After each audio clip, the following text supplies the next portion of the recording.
자, 다른 기사 좀 보도록 하겠습니다. 조선일보입니다. 누구든 찍히면 사라진다. 실종인민공화국. 중국이죠. 중화인민공화국이 원래 완전한 이름인데 이제 중국. 누구든 찍히면 사라진다. 요즘에 중국의 모습이다. 여기 보면 누가 사라졌을까요? 여기 있습니다. 여기 사진 보시면 5명의 얼굴이 있습니다. 왕취안장 인권 변호사입니다. 지금까지 그의 생사를 알 수가 없답니다. 구이민하이 스웨덴 국적의 출판업자. 재구금 상태인데요. 잘 안 보인답니다, 모습이. 또 있습니다. 샤오젠화 중국 밍텐그룹 회장. 2017년 1월에 불명의 남성들에게 끌려간 뒤 소재 불명이랍니다. 그룹 회장인데. 판빙빙 영화배우 다시 등장했죠? 벌금 내겠다. 한동안 사라졌습니다. 멍홍웨이 전 인터폴 총재, 최근에 뉴스로 아주 화제가 됐죠? 인터폴 총재 신분이었을 당시 중국에서 구금이 돼서 사라졌습니다. 그리고는 인터폴 총재 그만뒀죠.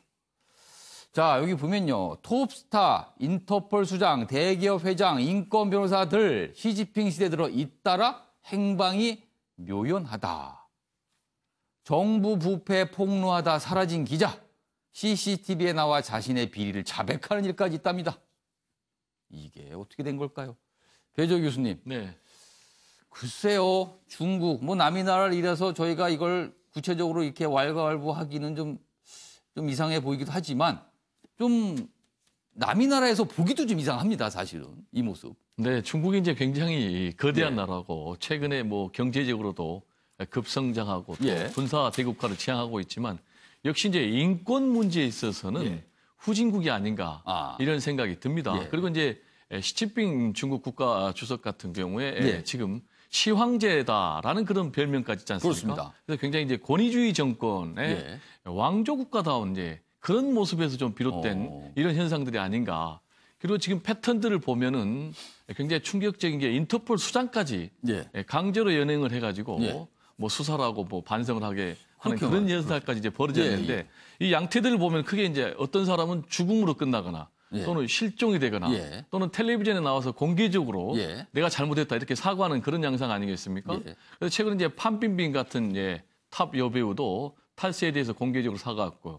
또 그리고 이제 최근에 알리바바 마인 예. 회장 같은 경우도 그렇습니다. 갑자기 본인이 경영 일선에서 사퇴한다고 물러나겠다. 밝혔어요. 굉장히 50대 초반인데 예. 그리고 또 앞으로 소유권도 예. 또 포기하겠다. 예. 이런 부분이 있는데 누가 봐도 좀 이상한 일입니다. 그렇습니다. 그래서 이제 중국이 진정한 강대국으로 평가받기 위해서는 예. 인권 문제에 대해서도 각별한 좀 세심한 신경을 써야 되지 않나 이런 생각이 좀 듭니다.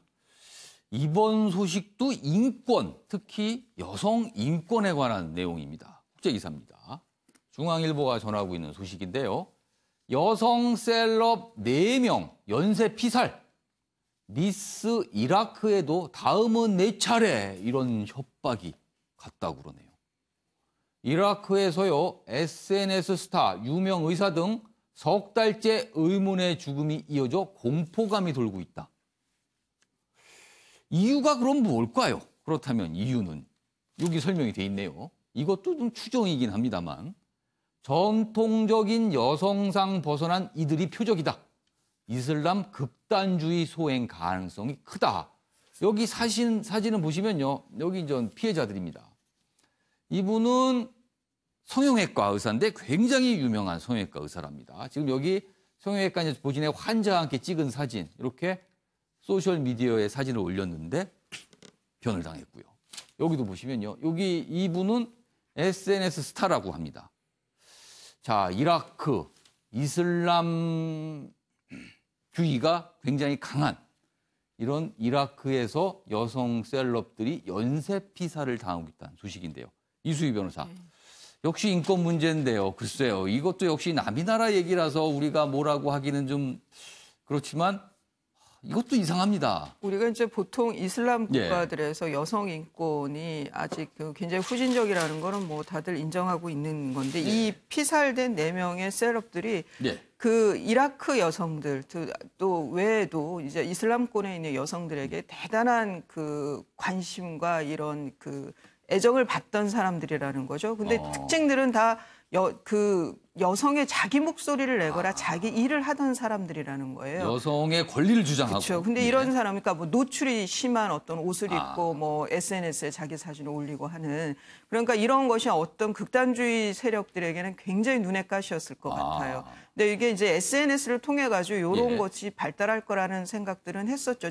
민주주의라든가 아니면 인권, 예. 요 사각지대에서 SNS를 통해서 이런 그 뭐 소통 이런 걸로 큰 변화들이 있을 거라고 했는데 예. 그만큼 또 이런 목숨을 걸고 또 이런 게 또 뭐라 그럴까 대중에 많이 노출된 사람이라서 예. 이런 사람들이 피살됐다는 그 자체가 또 예. 대중에게 주는 공포도 굉장히 클 것 같아요. 이것 때문에 지금 조금씩 나오는 이 목소리들이 위축이 될까 봐 좀 예. 안타까운데 최근에 뭐 사우디아라비아도 예. 여성들에게 이 운전면허를 허용했습니다. 할 수 있도록 했잖아요. 예. 이런 것도 결국 이런 것이 다 밑바탕에 있다고 생각이 들거든요. 예. 그래서 좀 많이 안타까운 소식인데 예. 이곳에서도 좀 글쎄 우리가 도울 게 뭐가 있을까요? 이런 글쎄요. 생각도 저는 한번 해봤습니다. 뭐 국제적인 여성들이 어떻게 도울 수 있을까요? 뭐 SNS로 계속 응원을 하거나 해야 될 것 같아요. 예, 알겠습니다. 인권과 관련된 나라박 소식 2건 좀 봤습니다. 여러 가지 또 생각을 하게 하네요. 자, 이번엔 국내 소식으로 다시 좀 돌아가 보도록 하겠습니다. 여기 제목이 있네요. 경향신문입니다. 2만 명이 well dying. 번역을 하면 잘 죽기. well dying을 선택했다. 존엄사법 시행 8개월 만에 새 임종문화 자리 잡는 중이다. 이 well dying을 선택한 것은 66%가 가족이 결정했고요. 의료기관 윤리위 확대 등 보완이 시급하다. 이게 되어 있습니다. 여기 보면요. 여기 자세한 내용이 좀 있습니다. 보건복지부와 국가생명윤리정책원에 따르면 지난 2월부터 이른바 존엄사법이 시행이 됐습니다. 그 이후에 과연 얼마나 많은 분들이 존엄사를 선택했을까요? 여기 보면 통계가 있네요. 지난 2월부터 이달 3일까지 회복 가능성이 없어 연명치료를 시도하지 않거나 중단한 환자는 2만 742명에 달했다. 연명치료는 뭐 심폐소생술이나 인공호흡기, 뭐 혈액투소, 강압제 투여 등 이런 걸 말하죠. 이런 분들이 그냥 죽음을 선택하겠다. 이런 내용이군요. 여기 보면 관련 기사 또 있습니다. 자, 존엄사 선택한 말기암 환자의 사연이 소개가 되고 있습니다. 이분이 하시는 말씀이 있습니다. 줄 매달고 누워있기보다 며칠이라도 남을 위해 살고 싶다. 여기 또 있습니다. 연명의료 거부할지 한 달 고민했다. 막상 서명하니 삶도 소중하다는 느낌이 든다. 이렇게 말씀을 하셨습니다. 자, 정우갑 위원님.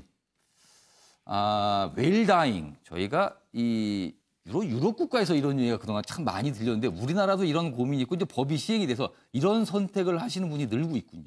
네. 사회 이제 변화의 한 흐름으로 보여지는데요. 예. 이제 최근에 우리나라도 고령화가 급속도로 진행되고 있죠. 그러면서 죽음에 대해서 많은 얘기들을 하고 고민을 하고 있고 특히 이제 자기가 그 안정적인 죽음을 선택할 수 있는 웰당이라는 게 부각되고 있는데 예. 실제적으로 사회 곳곳에서 많이 논의를 하고 있고 이 부분에 대한 선택을 하고 있는 것으로 보여집니다. 예. 특히 이제 뭐 장례문화 이런 것도 과거에는 매장에서 지금은 이제 화장 쪽으로 예. 많이 그 축이 그렇습니다. 옮겨가는 많은 분들이 화장을 선택하시죠. 그렇습니다. 그러니까 여러 가지 죽음에 대한 변화인데 이 과정에서 여기 기사에도 집었습니다만 여러 가지 이제 법적 제도적인 예를 들면 그걸 하려면 뭐 직계가 아니라 비속까지도 다 동의를 얻어야 된다는 이런 문제점 때문에 어려움이 있다라는 얘기도 있고 그러나 또 한편에서는 또 그런 측면도 봐야 할 것 같습니다. 그러니까 예를 들면 이게 결국에는 마지막 몇 년의 모든 그 비용을 다 지불한다는 거 아니겠습니까? 의료비의 모든 부분을. 그렇습니다. 그러니까 결국에는 돈이 없어서 이 어떤 치료를 이어가지 못하는 사실은 이 같은 공간 속에서 그런 안타까운 부분도 있을 수 있거든요. 그렇죠. 그럴 수 그런 있습니다. 부분에 대해서도 좀 면밀히 보고 그러니까 국가 차원에서도 그렇고 과연 정책적으로 어떻게 이거를 보완해야 되고 어떻게 또 그런 부분은 좀 해소를 해야 되는지 이걸 다방면적으로 봐야지 일반적인 어떤 하나의 흐름, 패션으로만 매몰되어 갔을 경우에는 좀 그 안에 숨겨져 있는 부작용 이거를 찾기가 좀 그러네요. 어렵지 치료 않나. 비용 문제 때문에 존엄사를 선택한다면 이 존엄사의 취지하고는 좀 벗어나는 얘기 같습니다. 그렇습니다. 예를 들면 돈이 없어서 치료할 예. 기회가 없기 때문에 가족들이 그렇게 해야 된다라는 그런 안타까운 곳이 곳곳에 있을 예. 수 있거든요. 예. 그런 점들을 좀 예의주시해 볼 필요가 있어 보입니다. 이런 제도를 또 자칫 악용하는 사례도 있을 것 같아서 그런 거에 대한 제도 보완이 분명히 있어야 될 것 같습니다. 조대진 변호사께서는 만약에 가정입니다만 진짜 연명치료를 먼 훗날 받고 계시다라는 가정을 하면 선택을 어떻게 하시겠습니까? 저도 이제 여기서 나온 대로 그 존엄하게 예. 죽을 수 있는 권리를 선택할 것 같은데요. 예. 그러니까 지금 뭐 삶에 제가 있어서 너무 어려운 질문을 드렸습니다. 아닙니다. 삶에 있어서도 삶을 살아가는 과정에 있어서도 자기 결정권이 되게 중요하지만 예. 자기의 삶을 자기가 원하는 시점에 평화롭게 끝낼 수 있는 자기 결정권도 되게 중요하거든요. 예. 제가 얼마 전에 언론 보도를 봤는데 해외에서는 장례식을 미리 치르더라고요. 그래서 이제 내가 연명 치료를 하다 보면은 이제 갑자기 돌아가시는 경우들이 많지 않습니까? 예. 그러니까 그렇지 않고 이제 미리 이제 본인이 편안하게 장례식장 자기가 원하는 사람들을 초대를 해서 즐거웠던 시간들을 나누고 이런 그러면은 기사들이 그런 있었던 장례식장에 초대를 받으면 그분께 뭐라고 말을 해야 되나요? 좋은 기억들을 함께 나누고 웃으면서 노래도 부르고 예. 그러니까 행복했던 기억들을 떠올리면서 자기 장례식에 자기가 초대하는 이런 문화를 봤었는데요. 예. 이런 어떻게 보면 아까 삶의 그 경제적인 이유로 떠밀려서 예. 이렇게 연명치료를 중단하는 게 아니라 예. 자기 삶의 결정을 위해서 자기 스스로 결정해서 아름답게 자기 삶을 마무리하는 이런 모습은 예. 이제 정착하는 과정에서 우리도 조금 따라가야 되지 않을까 싶습니다. 예, 이수희 변호사. 근데 이 죽음이 이렇게 늘 예. 자연스럽고 아름답게만 오는 건 아니라는 거죠. 이게 그렇겠죠. 뭐 말기암 예. 이런 경우에는 고통이 너무너무 그렇죠. 심한 거예요. 그러면 이게 이제 연명 치료는 그러니까 항암 투여를 계속 투여받으면서 이어지는 그 치료는 거부한다 하더라도 그 다음에 이제 고통을 거의 이제 못 느끼면서 좀 지낼 수 있는 호스피스 병동은 굉장히 부족해요, 지금. 제 주변에 봐도 그러니까 연명 치료를 포기했더라도 이제 그렇죠. 죽음을 맞이하게 준비하는 그런 시설이 부족하다는 거죠. 그렇죠. 지금 법은 연명 치료를 거부할 수 있기는 했는데 그 후에가 지금 그 재반 시스템 체계나 뭐 시설은 제대로 갖춰지지 않은 거예요. 그래서 예. 저는 좀 호스피스 병동이 좀 많이 좀 생겨야 또 이 연명 치료 거부한 분들이 예. 또 그만한 선택의 혜택을 받을 수 있다는 생각이 들어요. 예, 배정우 교수님. 이제 우리가 얼마 전까지만 해도 웰빙이 사회적 화두 아니었습니까? 웰빙 했습니다. 근데 지금 이제 웰다잉이 또 시대적인 예. 화두가 되고 있는데 결국 이제 웰빙하고 웰다잉하고 맞물려 있는 거예요. 웰다잉이라는 게 잘 죽는 것 아니겠습니까? 잘 죽는 것을 늘 생각해야만이 잘 사는 것을 고민하게 되는 거죠. 그래서 결국 이제 잘 죽는 것이 지금 준비된 죽음이 돼야 되고, 예. 그러기 위해서 이제 준비된 삶을 살아야 되는데 이게 하나의 이제 사회적인 문화로 자리 잡고 있는데 예. 좀 부족한 부분은 예. 그럼에도 불구하고 아직도 이 연명 치료 할 건가 말 건가 이 결정을 본인이 하지 못하고 예. 66%가 가족 등이 결정을 한다는 거예요. 그래서 그러니까 의식이 없거나 판단하기 어려운 상황일 수도 있겠네요. 그렇습니다. 그래서 이 연명 예. 치료 중단 의향 계획서를 예. 본인이 사전에 예. 쓸 수 있도록 하나의 문화로 더 정착이 잡도록 해야 되겠다라는 거 하나고요. 예. 그다음에 이제 굉장히 이거는 윤리가 중요한데 예. 지금 이제 대형 병원에는 이 윤리위원회가 의무적으로 돼 있는데 네. 지금 일반 병원에는 이 윤리위원회가 0.6%밖에 안 된다는 거예요. 그래서 이게 하나의 사회의 건전한 문화로 자리 잡도록 온 사회가 좀 노력할 필요도 있다. 이런 말씀 드리고 싶습니다. 윤리위원회라고 하면 이 판단이 과연 적정한지에 대해서 좀 검토를 해보는 기관이죠. 그렇습니다. 지금 오늘 네 분 말씀 보니까 정부 쪽에서 좀 참고해서 이런 개선점을 좀 했으면 좋겠습니다. 그러면은 더 많은 분들이 존엄을 유지할 수 있지 않을까 그렇게 생각이 듭니다.